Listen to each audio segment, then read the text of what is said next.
Cordial saludo para todos. Mi nombre es Adriana Franco, especialista de producto de la línea de inmunohematología de ANAR. El día de hoy tengo el gusto de presentarles este podcast acerca de la experiencia de un banco de sangre de referencia en el manejo de casos complejos de anemias hemolíticas. La idea es escuchar acerca de la visión desde el banco de sangre y el laboratorio de referencia especializado. Bienvenidos a la revista de actualización en inmunohematología, edición 9. Hoy tenemos el gusto de compartir con ustedes una conversación muy especial sobre un tema que representa uno de los mayores desafíos en la medicina transfusional y es el manejo de este tipo de pacientes con anemia hemolítica autoinmune y discrepancias serológicas complejas. Para ello nos acompaña el día de hoy la doctora Joana Pinilla, líder del área de inmunohematología del Banco de Sangre del IDVIS, una institución reconocida como referente en el abordaje de casos complejos, tanto en su rol como banco de sangre desde la provisión de componentes sanguíneos, como desde el rol del laboratorio de referencia especializado de inmunohematología. Doctora Joana, muchas gracias por acompañarnos y bienvenida. Hola Adriana, muchas gracias por la invitación. Para mí de manera personal y para nosotros como institución y como laboratorio de referencia, es un gusto poderle compartir a todos los oyentes la experiencia institucional en este tipo de casos, pues que realmente representan un reto bastante importante en la medicina transfusional. Muchas gracias, doctora Joana. Para iniciar, me gustaría que habláramos desde la perspectiva del banco de sangre en pacientes, por ejemplo, de este tipo con anemia hemolítica autoinmune. ¿Cuáles son los principales retos que ustedes enfrentan para la provisión de componentes sanguíneos?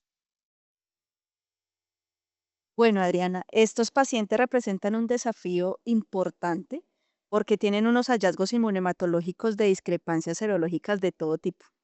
Por lo general presentan fenómenos de panaglutinación, presentan discrepancias en la hemoclasificación, entonces es un reto desde que llegan prácticamente, lo cual pues interfiere en todas las pruebas de compatibilidad y dificulta por lo tanto la selección de unidades de glóbulos rojos adecuadamente y pues de manera oportuna, porque resolver este tipo de discrepancias pues conllevan tiempo, conlleva realizar unas técnicas especializadas o unas técnicas digamos que muy específicas dependiendo la discrepancia que tenga el paciente y pues eso dificulta más que todo es el tiempo de oportunidad de respuesta. Entonces el reto principal es lograr un equilibrio entre la seguridad transfusional y la oportunidad clínica, porque son pacientes que clínicamente están mal, que necesitan una transfusión urgente, pero que si bien es cierto realizar todo este tipo de técnicas conllevan tiempo y en lo posible experticia del profesional que está a cargo.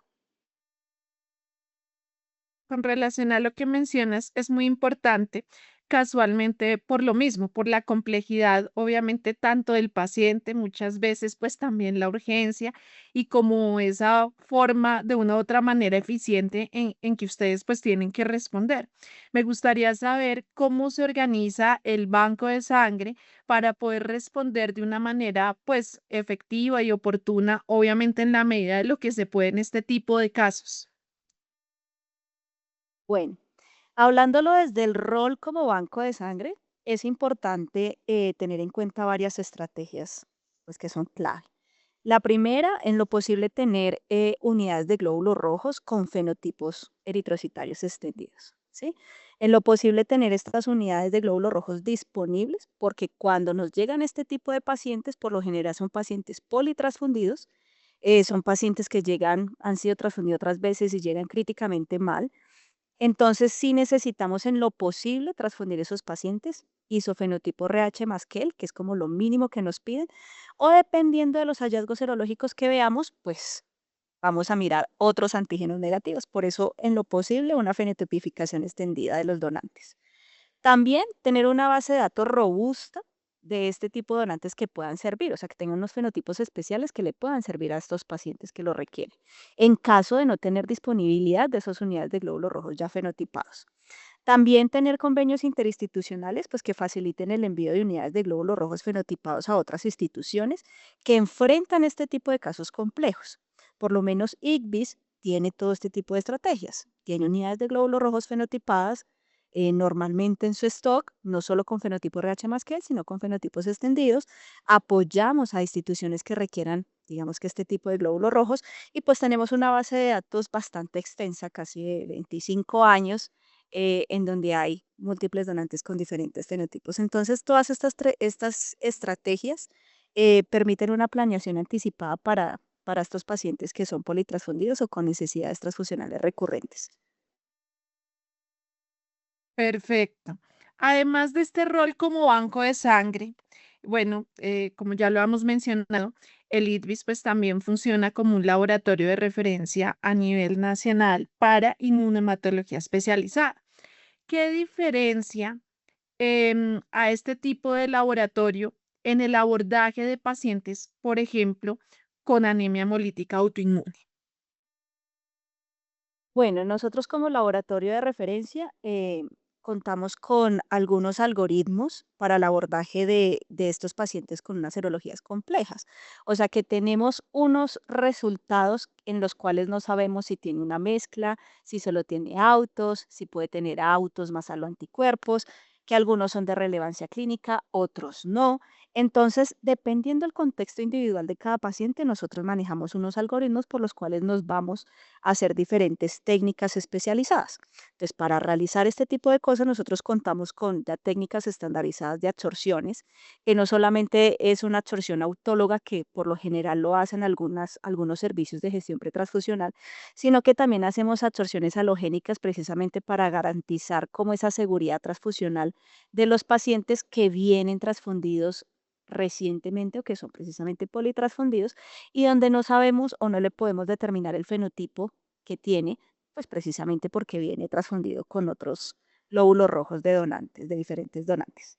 Además, también hacemos técnicas de elusión, entonces también retiramos como esos anticuerpos que están adheridos a la membrana del glóbulo rojo, que lo podemos ver a través de un CUM directo positivo y que además ese paciente tenga un antecedente transfusional reciente para verificar si son autos, si esos anticuerpos que están pegados a la membrana quizás sea un aloanticuerpo que haya estado evanescente, que quizás no se haya podido ver a través de las diferentes técnicas serológicas y que precisamente le esté causando, digamos que una hemólisis tardía, que eso ya se considera una reacción adversa a la transfusión y que es una prueba tan importante, no solo para eso, sino también para identificar diferentes mezclas.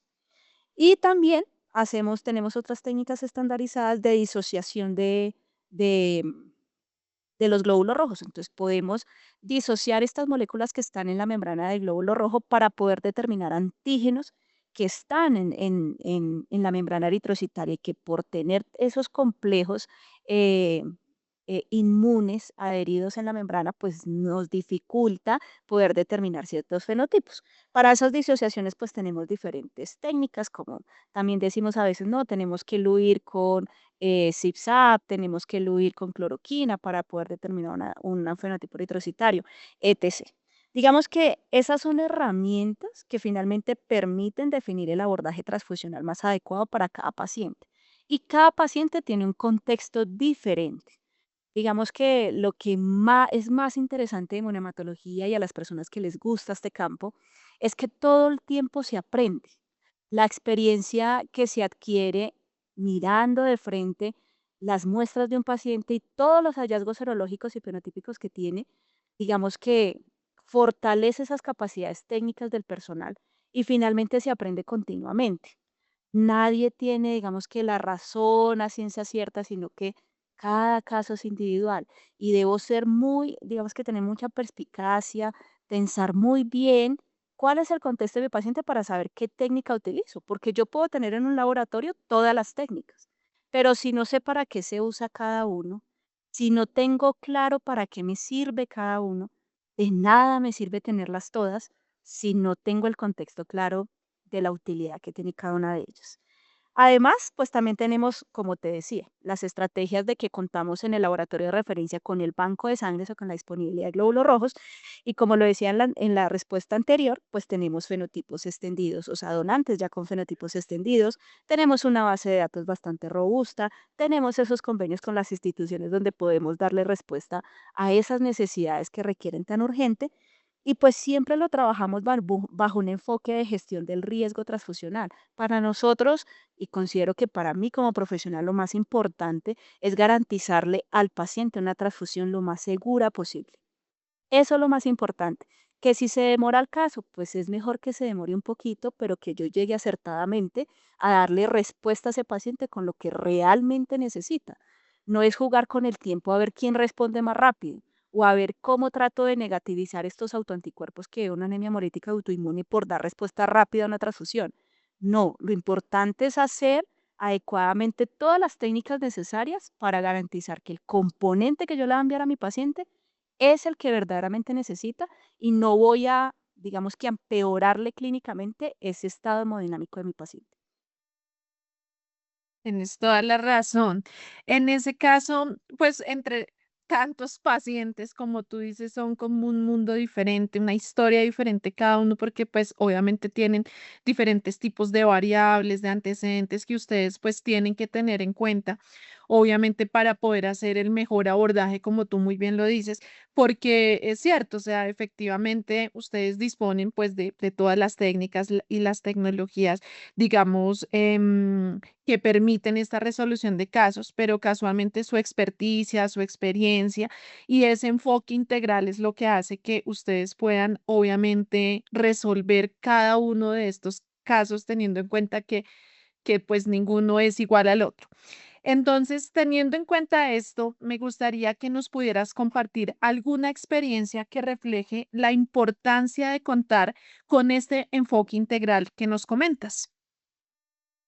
Claro que sí, claro que sí. Mira que algo de experiencia es que nosotros siendo laboratorio de referencia, pues hablamos con diferentes instituciones que nos remiten precisamente casos pues de difícil compatibilización.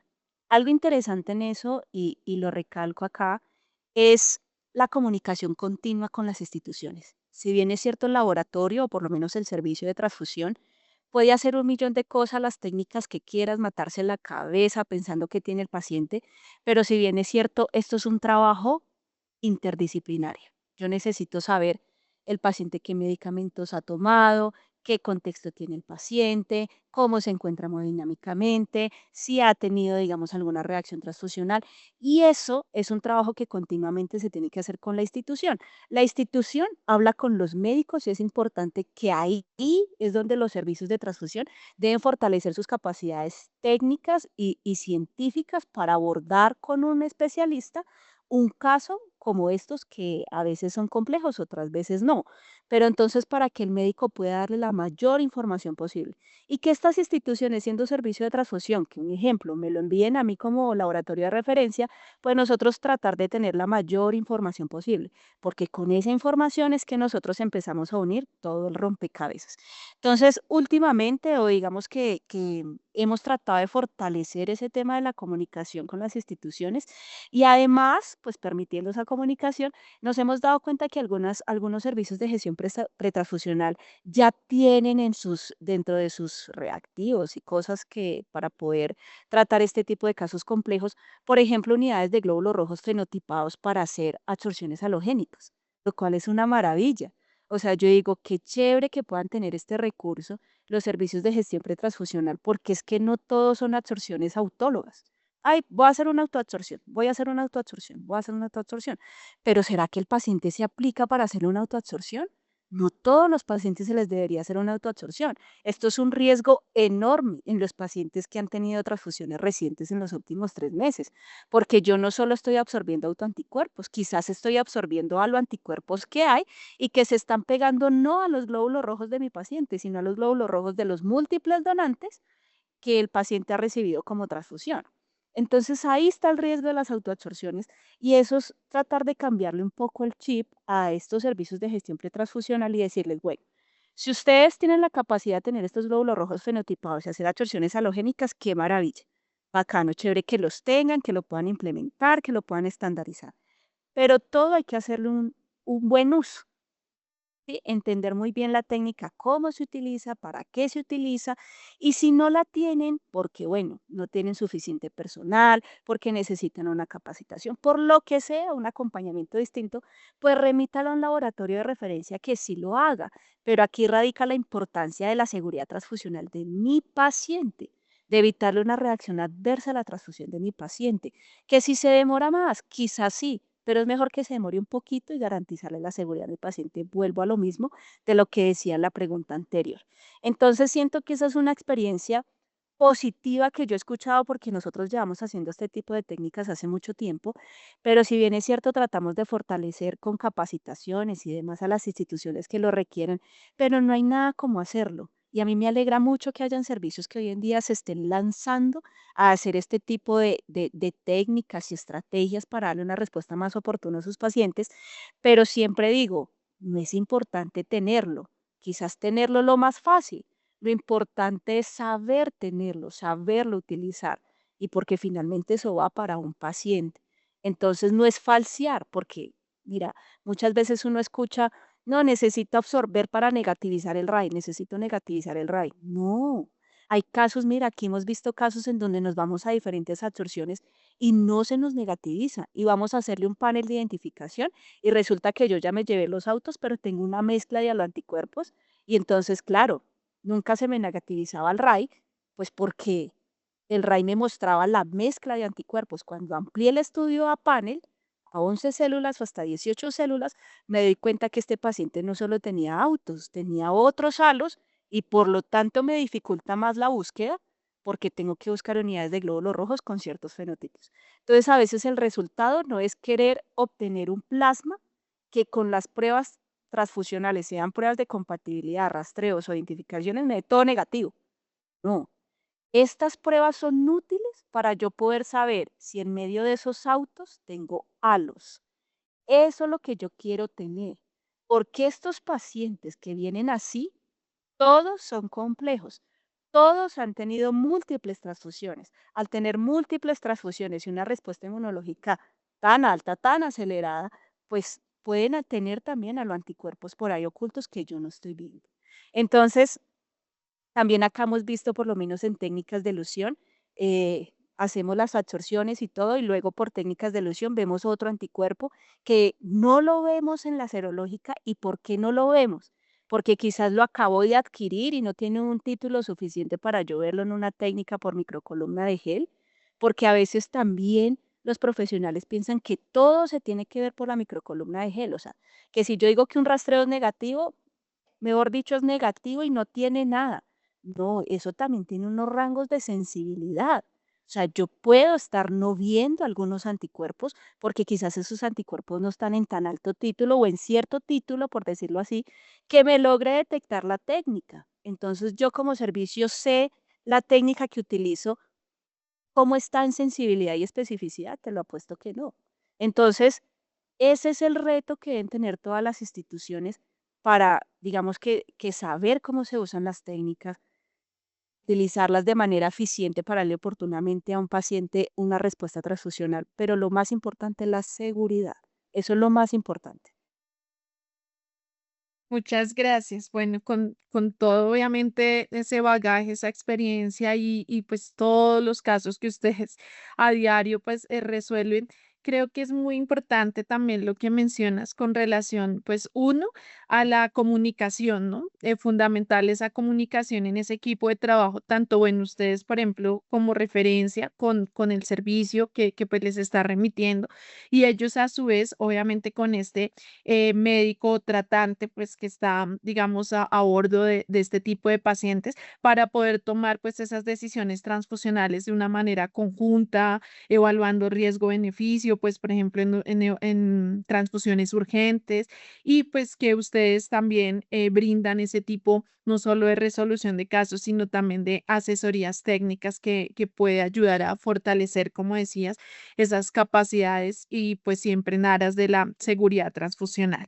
Y segundo, pues sí, como lo mencionas, creo que es muy importante, es un desafío este tipo de manejo de pacientes, pero tener efectivamente las pruebas, las técnicas, los protocolos y saberlos emplear, pues claramente va a llevar a garantizar pues esta seguridad transfusional en los pacientes. Entonces, pues muchas gracias por esa experiencia, porque pues ustedes sí diariamente es, digamos, su diario vivir pues tienen como que mediar con todo este tipo de situaciones, de profesionales, de criterios, de antecedentes, como tú dices, conocer muy bien como esa historia clínica de tu paciente y poderlo correlacionar. Entonces, pues es muy, o sea, nos aporta muchísimo a todos los que nos están escuchando. Doctora Joana, ¿qué avances recientes consideras han impactado de manera significativa en el manejo, por ejemplo, de este tipo de pacientes en inmunohematología en general? Bueno, digamos que los avances, vuelvo y te digo, son lo más importante es que ya hayan servicios que estén incorporando este tipo de técnicas. Me parece súper bien. Si bien las técnicas son viejísimas y están en un libro hace millón de tiempo, y digamos que de eso ha hablado un montón de gente y cada vez que lo hablan y lo hablan más, digamos que eso considero un avance importante, por lo menos en los servicios que se estén arriesgando a eso. Y también hay otros avances importantes como, por ejemplo, la biología molecular, porque finalmente hay casos que no se logran resolver. Hay casos que haciéndole todas las técnicas del mundo y tratando de mirarle por un lado y por el otro, no se trata, digamos que no se logra dilucidar qué es lo que tiene ese paciente. Si bien es cierto, las pruebas moleculares pues complementan la serología tradicional pues pueden mitigar todas las limitaciones que tienen estas pruebas serológicas y que se presentan. Entonces, esperamos tenerlo muy pronto, estas técnicas de biología molecular para el alcance de los servicios de transfusión en este tipo de casos complejos y que podamos tener una respuesta como en base a eso. Pero bueno, el país ya ha ido trabajando en eso, ICVIS ha ido trabajando en eso a través de la unidad de monohematología avanzada y esperamos que eso siga, eh, digamos que manejándose así también como va para que pueda fortalecer la medicina transfusional a futuro, no solo en Bogotá, sino en el país. Hay otras técnicas muy importantes para, digamos, también mitigar interferencias serológicas, por ejemplo, con ciertos medicamentos, como es el DARA, que se ha hablado mucho de él y que la estrategia para mitigar esas interferencias serológicas, pues es el uso del DTT. Pero si bien es cierto, también es difícil conseguir el ditiotretol, es difícil para algunos laboratorios y algunos servicios de gestión pretransfusional tenerlo a disponibilidad y obviamente hacer el tratamiento con DTT de las células comerciales y las células de los donantes que yo necesito para mi paciente. Nosotros aquí por lo menos lo hacemos, pero nos demoramos un tiempito para estandarizarlo, a pesar de la experiencia amplia que nosotros tenemos. Entonces, si bien es cierto, esa es una, digamos que una de las técnicas que pues hoy en día algunos lo usan y que podría mitigar estas interferencias. Y tenemos también, ya hoy en día, ya mucho más sofisticado, algunas proteínas recombinantes que se utilizan para neutralizar estas interferencias con medicamentos como lo es el DARA, como lo es el anti-CD38. Entonces, estas proteínas recombinantes me solucionan la vida porque yo ya no tengo que utilizar el DTT y hacer un tratamiento previo a los glóbulos rojos y todo esto que es tan dispendioso, sino que yo solamente utilizando pues la proteína recombinante lo que hago es eliminar ese CD38 y pues prácticamente hago una modificación de la membrana de mi glóbulo rojo en in situ, o sea, en el momento in vitro, y puedo hacer inmediatamente las técnicas serológicas. Entonces, esto también es digamos que es un avance bastante importante que se puede ir incorporando en estos servicios que tengan este tipo de pacientes con mieloma múltiple que utilizan este tratamiento farmacológico. Muchas gracias. Sí, efectivamente, todas estas herramientas que mencionas permiten mejorar efectivamente como esa oportunidad y esa selección pues de las unidades compatibles para los pacientes y sobre todo lo que dices cada vez como mitigando de pronto limitaciones que puedan existir y asegurando pues la transfusión. Doctora Joana, pues bueno, agradecerte por compartir esta experiencia tan valiosa para toda nuestra audiencia. Sin duda, se resalta la importancia de contar instituciones de referencia que integren el banco de sangre y el laboratorio especializado para el manejo de pacientes complejos, como tú muy bien lo mencionaste. Pues desafortunadamente pues son también pruebas técnicas por recurso, por experticia, por también, digamos, cantidad de casos que se manejen, que no todos los servicios pues pueden obviamente acceder a este tipo pues, de pruebas para realizarlos en su rutina, pero que en efecto puedan saber que existen laboratorios de referencias, como es el caso del IDVIS, que tiene este tipo de pruebas en su portafolio y que pueden resolver los casos especiales de los pacientes, obviamente siempre aportando a la seguridad transfusional. No sé si de pronto tengas algún mensaje final para nuestra audiencia. Bueno, sí, ya para finalizar y concluir, pues es importante que en estos pacientes con anemias hemolíticas autoinmunes tengamos claro que no siempre la respuesta es la transfusión, no siempre. Uno siempre espera al médico, me está pidiendo 2 unidades de glóbulos rojos, entonces se las tengo que dar. Pero a veces hay casos tan complejos de estos pacientes con un título tan alto de autos que a veces transfundirlo lo empeora más.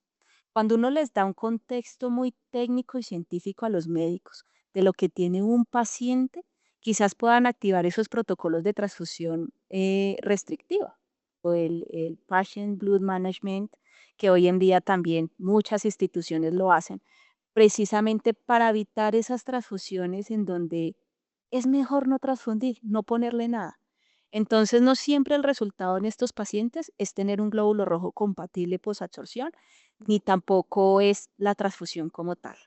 A veces es mejor que clínicamente el médico se encargue, digamos, de tratar de bajarle ese nivel de autoinmunidad, esa respuesta tan alta que tiene antes de la transfusión. Y más bien la transfusión dejarlo para un caso ya extremo, severo, en donde sí o sí esa sea la única salida para garantizarle, digamos, que la vida y la estabilidad hemodinámica de un paciente. Entonces, esa también es como finalmente mi invitación, que en estas instituciones, pues yo no estoy en una institución que sea una IP, es una institución prestadora de salud, pero los retos son demasiados. Tener esos protocolos de transfusión restrictiva, pues es fundamental no solo para estos pacientes, sino para muchos otros. Pero el contexto y digamos que la parte, el estudio epidemiológico de cada institución y qué tipo de pacientes tiene, esto es algo que cada una se debe encargar de hacer y que sí o sí todo el tiempo tenemos que fortalecer desde la bacteriología, desde nosotros que debemos ser los expertos en servicio transfusional, a los médicos que quizás no son tan expertos, pero que confían ciegamente en nosotros. Entonces, fortalecer eso es clave, es totalmente clave. Si bien es cierto, también es importante que entre todos tengamos unos protocolos sólidos, que el personal esté altamente capacitado, que digamos que a veces uno dice, no, pero ¿cómo hago para capacitarme? Necesito pagar un diplomado, necesito pagar tal cosa, pero hoy en día tenemos acceso a múltiples herramientas para poder aprender. El que le encuentra gusto al tema, créeme que encuentra las herramientas para poder saber más allá de lo que hoy en día tenemos. Entonces, mi invitación es esa. Y el mejoramiento es entre todos, no solamente un nicho por un lado, un nicho por el otro. Una cosa son las IPS, otra cosa son los laboratorios de referencia, otra cosa son los bancos. No, esto es un trabajo en conjunto. Si en conjunto trabajamos para un mismo fin, que es la seguridad transfusional, que es garantizar la disponibilidad de los hemocomponentes, que es evitarle estas reacciones adversas a la transfusión a los pacientes en lo que más se pueda, que es garantizar una atención segura, humanizada a mi paciente, créeme que, pues digamos que no habrían tantas brechas ni de conocimiento, no habrían brechas técnicas, no habrían brechas de muchas cosas que a veces dificultan la oportunidad de respuesta para esos pacientes. Entonces, todo lo hay, es saber buscarlo, es, digamos que lograr esas alianzas estratégicas entre las diferentes instituciones. Muchas gracias por la invitación y nada, espero que pues esto sea de utilidad para todos los oyentes. Doctora Joana, muchas gracias nuevamente por acompañarnos. A todos nuestros oyentes, gracias por estar con nosotros en este episodio de la revista RAI. Estaremos en contacto en una próxima entrega. Muchas gracias, doctora Joana.